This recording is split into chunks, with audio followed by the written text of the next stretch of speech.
Madame la Présidente, ma question est pour Monsieur le ministre délégué à l'Industrie.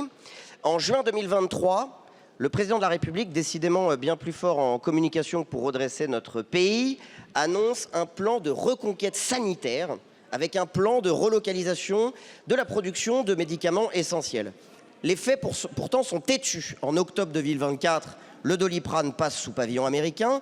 Et phénomène moins connu, en septembre 2024, à Salindre, dans ma circonscription, 68 salariés vont perdre leur emploi. Ces 68 salariés, monsieur le ministre, ont une particularité.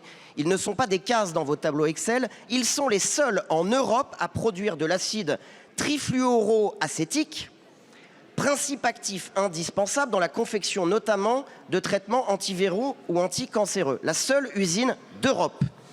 Des générations se sont succédées dans cette usine depuis 1855. L'annonce brutale du groupe Solvay de fermer cette usine est un coup dur pour le territoire alésien, mais pour toute la France dans le cadre de notre souveraineté sanitaire. Alors certes, cette molécule est visée dans le champ des PFAS, les fameux polluants éternels, et sa manipulation est dangereuse. Mais le comble de l'hypocrisie, c'est que la Chine et l'Inde détiendront le monopole de la production de cette molécule que nous continuerons à importer.